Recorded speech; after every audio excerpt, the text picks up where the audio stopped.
ശരി എന്നാല് ഒന്നും പറയാനില്ല. കൂടി 47 സബ്സ്ക്രൈബേഴ്സ് ഉണ്ട്, അതിനാണ് പണി കിട്ടി. അത്ര കഴിവില്ലേ ജീവിക്കണ്ടേ? ഒരു കുറച്ച് പെർസെൻറ്റേജ് കൊടുക്കുക, അതിന് തന്നെ നമുക്ക് പണി കിട്ടും. കിട്ടല്ലേ ഉള്ളൂ, നിങ്ങൾ സപ്പോർട്ട് ചെയ്യും.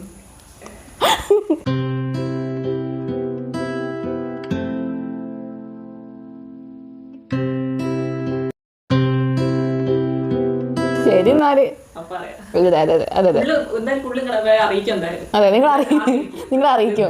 കാരണം നമുക്ക് ആകെ ഉള്ളത് 141 സബ്സ്ക്രൈബേഴ്സ് ആണ്. പക്ഷെ അവര് ജെംസ് ആണ് അല്ലേ? അപ്പൊ നിങ്ങൾ അറിയിക്കാതെ നമ്മൾ എന്തെങ്കിലും ചെയ്യോ? ചെയ്യില്ല. സോ അതാ. അതെ അതെ അതെ അതെ അതെ. അയ്യോ. പിന്നെ അപ്പൊ നമ്മൾ പറഞ്ഞ റിലേറ്റഡ് ആയിട്ട് ഒരാൾ വേറെ കമന്റ് ഇട്ടിട്ടുണ്ട്. ആകെ കൂടി 48 സബ്സ്ക്രൈബേഴ്സ് ഉണ്ട്, അതിനാണ്. അപ്പോൾ നമ്മൾ ഈ ക്വസ്റ്റ്യൻ ഇട്ടത് ചാനൽ തുടങ്ങി 2 ആഴ്ച കഴിഞ്ഞപ്പോൾ ആണ്. അപ്പോൾ ആ 2 ആഴ്ച ആയപ്പോൾ നമുക്ക് 48 സബ്സ്ക്രൈബേഴ്സ് ഉണ്ടായിരുന്നുള്ളൂ. ഇപ്പോൾ ഒരു മാസം കഴിഞ്ഞപ്പോൾ നമുക്ക് 141 സംതിങ് ആണ്. അപ്പോൾ ആകെ കൂടി 48 സബ്സ്ക്രൈബേഴ്സ് ഉണ്ട്, അതിനാണോ? അങ്ങനെയൊക്കെ ചോദിക്കാവോ അല്ലേ? പക്ഷേ നമുക്ക് 48 സബ്സ്ക്രൈബേഴ്സ് ഉള്ളെങ്കിൽ അവർ ജംസ് അല്ലേ?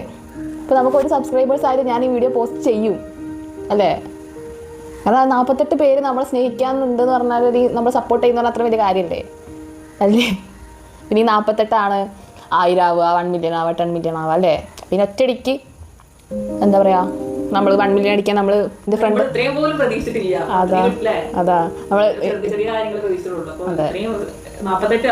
അതെ ഞങ്ങൾ വിചാരിച്ചത് ഞാനും ജസ്നയും എൻ്റെ വേറൊരു ഫ്രണ്ടും ഞങ്ങൾ 3 ആൾക്കാർ സബ്സ്ക്രൈബേഴ്സ്, 3 ആൾക്കാർ വ്യൂസ്, ഇത് മാത്രമാണ് ഞങ്ങൾ വിചാരിച്ചത്. പക്ഷെ അത് 48 ഇപ്പോൾ 141 പ്രതീക്ഷിച്ചിട്ടുണ്ടായിരുന്നില്ല. സോ ഞങ്ങൾ ഹാപ്പിയാണ് അല്ലേ? പിന്നെ ഒറ്റയടിക്ക് നമുക്ക് 1 മില്യൺ അടിക്കാൻ നമ്മൾ മമ്മൂട്ടിയുടെ മോഹൻലാലിൻ്റെ മക്കളല്ലല്ലോ. നമുക്ക് അത്ര കഴിവില്ലാത്തവർക്ക് ഈ ലോകത്ത് ജീവിക്കണ്ടേ? അപ്പോൾ അതാണ്, അതിനൊന്നും പറയാനില്ല. പിന്നെ actually you are safe because zombies only eat brain. എനിക്ക് ബ്രെയിൻ ഇല്ലാന്ന് പറഞ്ഞു ജസ്റ്റിന്. ഇതിന്റെ മറുപടി എൻ്റെ ഫ്രണ്ട് ജസ്റ്റിനെ നിങ്ങൾ പറയുന്നു. അതിനൊന്നും പറയാനില്ല അതെ. നമ്മൾ ബ്രെയിൻ ഇല്ലാതെ നമ്മൾ ഇത്ര വർഷം ജീവിച്ചില്ലേ? നമ്മൾ ഇങ്ങനെ എന്താ അതെ പേഴ്സണലായിട്ട് ഇതിനെ നേരിടുന്നതായിരിക്കും യൂട്യൂബ് വഴി. അതെ പേഴ്സണൽ ഇതിനൊക്കെ ഉത്തരം കിട്ടുന്നവർ പേഴ്സണൽ മെസ്സേജ് അയക്കാം. ഇൻസ്റ്റാഗ്രാം ഈ അക്കൗണ്ടിൽ ലിങ്ക് ചെയ്തിട്ടുണ്ട്, ഓൾ അബൌട്ട് ആമി തന്നെയാണ്. അപ്പോൾ അതിൽ വഴി DM ചെയ്യുക. അപ്പോൾ ഞങ്ങൾ ഇതിന് പേഴ്സണലായിട്ട് മറുപടി നൽകുന്നതായിരിക്കും. കായികപരമായിട്ടും വേറെ എന്തോ നേരിടുന്നതായിരിക്കും അല്ലേ? പക്ഷെ ഞങ്ങളത് തുടങ്ങിയിട്ടല്ലേ ഉള്ളൂ, നിങ്ങൾ സപ്പോർട്ട് ചെയ്യും അല്ലേ? പിന്നെ നെക്സ്റ്റ് ക്വസ്റ്റ്യൻ നമ്പർ എത്രയാണെന്ന് എനിക്ക് ഓർമ്മയില്ല. എന്തായാലും നമുക്ക് അടുത്ത ക്വസ്റ്റ്യൻ ചോദിച്ചു. നെക്സ്റ്റ് ക്വസ്റ്റ്യൻ അതാ, what is the most important lesson you have learned about your self അല്ലേ? ഞാൻ എൻ്റെ ജീവിതത്തിൽ പഠിച്ച മോസ്റ്റ് ഇമ്പോർട്ടൻ്റ് പാഠം അല്ലേ? അതിനെ വെച്ച് ഒരുപാട് പാഠങ്ങൾ പഠിച്ചിട്ടുണ്ട് അല്ലേ? ഒരുപാട് എന്താ പറയുക, ഒരുപാട് പാഠങ്ങൾ നമ്മൾ ഇത്ര വർഷം ജീവിക്കുമ്പോൾ ഒരുപാട് പാഠങ്ങൾ, എനിക്ക് ഒരുപാട് പണികളൊക്കെ കിട്ടിയിട്ടുണ്ട്. അപ്പോൾ അതിനെല്ലാം ഞാൻ ഓരോ പാഠവും പഠിച്ചിട്ടുണ്ട്. പക്ഷേ എനിക്കത് ഏറ്റവും കൂടുതൽ പറയാൻ ഉള്ളൊരു കാര്യം എന്ന് വെച്ചാൽ, ഒരു ഡയലോഗ് ഉണ്ടല്ലോ, ഒരു 6 വിശ്വസിക്കുന്നത്. സെയിം തിങ്, എനിക്ക് ഏറ്റവും കൂടുതൽ പണി കിട്ടിയത് ഫ്രണ്ട്ഷിപ്സിലായിരിക്കും അല്ലേ? ഇപ്പോഴത്തെ പിള്ളേർക്കൊക്കെ എനിക്ക് തോന്നുന്നത് ഫ്രണ്ട്ഷിപ്പിലാണ് ഏറ്റവും കൂടുതൽ പണി കിട്ടിയത്. അപ്പോൾ എൻ്റെ സ്വഭാവം എന്താണെന്ന് വെച്ചാൽ, ഇപ്പോൾ ഒരാളെ നമ്മൾ ജസ്റ്റ് ഒന്ന് കമ്പനി ഒന്ന് ചിരിച്ച് കാണിച്ച് അല്ലെങ്കിൽ അയാളൊന്ന് സന്തോഷത്തിൽ സംസാരിച്ചാൽ ഞാൻ മറ്റേ ദിയാ കൃഷ്ണൊക്കെ പറഞ്ഞ പോലെ അവരെ വിശ്വസിക്കും, അവരോട് കാര്യങ്ങൾ ഷെയർ ചെയ്യുക, അല്ലെങ്കിൽ അവർ വിശ്വസിക്കാവോ, അവർക്ക് എന്നെ ഇഷ്ടമാണെന്ന് വിചാരിച്ചിട്ട് ഓവർ ഷെയറിങ്, അത് സംഭവങ്ങളൊക്കെ എനിക്ക് നല്ലോണം ഉണ്ടായിരുന്നു അങ്ങനെ. പക്ഷേ എനിക്ക് ലാസ്റ്റ് പണി കിട്ടി. നമ്മൾ വിശ്വസിച്ച കാര്യങ്ങളൊക്കെ നാട് നിങ്ങളെ സ്പ്രെഡ് ആയപ്പോൾ എനിക്ക് പണി കിട്ടി. പിന്നെ അല്ലാണ്ടും അല്ലേ, നമ്മൾ കാണുന്ന പോലെ അവർക്ക് നമ്മളോട് ഒരു ആത്മാർത്ഥതയോ അങ്ങനെയൊന്നും എന്താ പറയുക, അവരെ ആവശ്യം കഴിഞ്ഞാൽ അങ്ങനെ പോണവരുണ്ട്.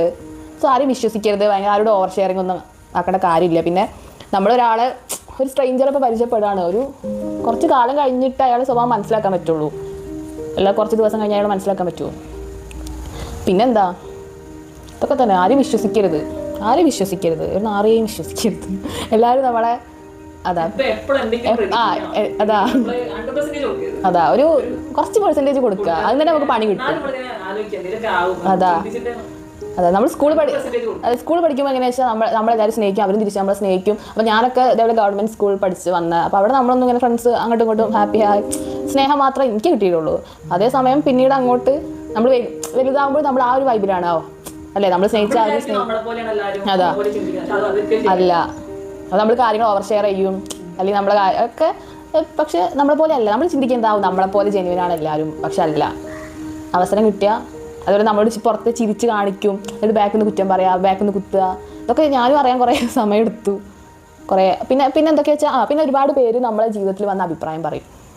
ചുമ്മാ വന്ന് ഇപ്പോൾ ഞാൻ യൂട്യൂബ് തുടങ്ങിയപ്പോൾ തന്നെ ഒരുപാട് പേര് ഒരു കാര്യമില്ലാണ്ട് ഞാൻ അവരോട് സജഷൻ ചോദിച്ചിട്ട് പോലില്ല, അല്ലെങ്കിൽ അവരോടൊന്നും പറഞ്ഞിട്ട് പോലില്ല. പക്ഷെ ചുമ്മാ നമ്മൾ ലൈഫിൽ കയറി അഭിപ്രായം പറയുക, നമ്മളെ കളിയാക്കുക. അപ്പം എനിക്ക് പറയാനുള്ള അഭിപ്രായങ്ങളൊക്കെ നമ്മൾ ഇവിടെ വരെ എത്തിക്കുക. ഇതിൻ്റെ ഇങ്ങോട്ടേക്ക് നമ്മൾ അഭിപ്രായങ്ങളും സംഭവങ്ങളും എടുക്കരുത്. എനിക്കൊക്കെ പണ്ടൊക്കെ എനിക്ക് ഇതേപോലെ പലരും വന്ന അഭിപ്രായം പറയുമ്പോൾ നമ്മൾ ചോദിച്ചു, ശരിയാ അവർ പറയുന്നത് ശരിയാണ്, അത് വിശ്വസിക്കല്ലേ, അത് വിശ്വസിച്ചു, ശരി അവർ പറഞ്ഞത് ശരി. പക്ഷെ അല്ല, ആരെന്ത് അഭിപ്രായം പറഞ്ഞാലും ഇത്ര വരെ എത്തിക്കുക, ഇങ്ങോട്ട് കിടക്കരുത്. നമുക്കറിയാം നമ്മളെ ലൈഫ് എന്താണ്, നമ്മുടെ ലൈഫ് എങ്ങോട്ടാണ്. നമ്മളെ സ്റ്റോറി നമുക്കല്ലേ അറിയുള്ളൂ. എല്ലാവരും സ്റ്റോറി അതാ അല്ല, നമ്മളെ ഓരോരുത്തരുടെ സ്റ്റോറി ഡിഫറെൻ്റ് ആണ്. അപ്പോൾ ഒരാൾക്ക് ഒരാളെ ഫുൾ സ്റ്റോറി അറിയുണ്ടാവില്ല. അപ്പോൾ അയാൾ ജഡ്ജ് ചെയ്യുക, ക്രിട്ടിസൈസ് അല്ലേ, ഇതേപോലെ മെസ്സേജ് ഇട്ട് പുച്ഛിക്കുക. അപ്പോൾ നിങ്ങൾക്ക് അറിയില്ല അവരുടെ സ്റ്റോറി. അപ്പോൾ നിങ്ങൾക്ക് എൻ്റെ സ്റ്റോറി അറിയില്ല. അത് സ്ട്രഗിൾ ചെയ്യണവരുണ്ടായിരിക്കും. അപ്പോൾ നമുക്കറിയില്ല. അതാ പിന്നെ അവർ ഒരാൾക്ക് നിങ്ങളുടെ നിങ്ങളുടെ അഭിപ്രായം സജഷനും അറിയണമെന്നുണ്ടെങ്കിൽ ഓഫ് കോഴ്സ് നിങ്ങൾ വന്ന് ചോദിക്കുക, അപ്പോൾ പറയാം. അതാ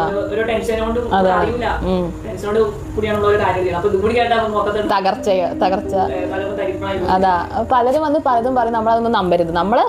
നമുക്ക് എന്താ വേണ്ടത്, ഇപ്പം എനിക്ക് എന്താ വേണ്ടതെന്ന് എനിക്കറിയാം. ഞാൻ എൻ്റെ പ്ലാൻസ് എന്തൊക്കെയാണെന്ന് എനിക്കറിയാം. അല്ലെങ്കിൽ ഞാൻ ഇപ്പം എന്തിനാ അറ്റ്ലീസ്റ്റ് ഞാൻ എന്തിനാ ഇപ്പോൾ യൂട്യൂബ് തുടങ്ങി നടക്കും എനിക്കറിയാം. അതായത് ഓരോരുത്തർക്കും അവരെ അല്ലേ പാത്ത് അറിയാം, ഒരു വിഷൻ ഉണ്ട്. അവിടെ കയറി പറയാം. ഒന്നും അറിയാത്തൊരാൾക്കൊന്നും അഭിപ്രായം പറയേണ്ട ആവശ്യമില്ല. നിങ്ങൾ വിചാരിക്കും പോലെ ആയിരിക്കില്ല അവരുടെ സ്റ്റോറി. ഇപ്പോൾ ഇൻ കേസ് ഇപ്പോൾ ഞാൻ എൻ്റെ ലൈഫ് എനിക്കറിയാം, എങ്ങോട്ടാണ് പോകേണ്ട എൻ്റെ ലൈഫൊന്നും എനിക്കറിയാം. അപ്പോൾ ഇൻ കേസ് ഞാൻ പോണ വഴിക്ക് ഓഫ് കോഴ്സ് മിസ്റ്റേക്സ് ഉണ്ടാവും അല്ലേ.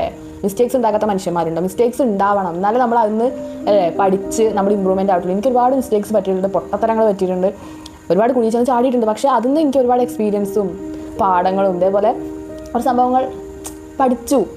അതൊരു വലിയ കിട്ടലല്ലേ. അപ്പോൾ അതിൻ്റെ ഇമ്പ്രൂവ്മെൻറ്റിന്, അതായത് അതിനെ വളർത്തി വലുതാക്കണം. അപ്പോൾ ഞാൻ പോണ വഴിയിൽ ഓഫ് കോഴ്സ് മിസ്റ്റേക്സും പ്രശ്നങ്ങളും അല്ലെങ്കിൽ നമ്മൾ കുഴി ചെന്ന് ചാടി ഒരുപാട് മിസ്റ്റേക്സ് ഉണ്ടാകും. പക്ഷേ മിസ്റ്റേക്സ് എന്നാണ് നമ്മൾ പഠിക്കണത്. അപ്പോൾ അതിനും കൂടി ഒരു അവസരം ഉണ്ടാക്കുക. അല്ലാതെ ആരും പെർഫെക്റ്റ് അല്ല. മിസ്റ്റേക്സ് ഉണ്ടാക്കിയ ആൾക്കാരാണ് അല്ലേ പെർഫെക്റ്റ് അല്ല വലിയ നിലയിലെത്തിയിട്ടുള്ളത്. അതാ എനിക്ക് പറയണം, മിസ്റ്റേക്സ് ഉണ്ടാക്കാൻ അവസരം കൊടുക്കുക, അതായത് മിസ്റ്റേക്സ് ഉണ്ടാക്കുക.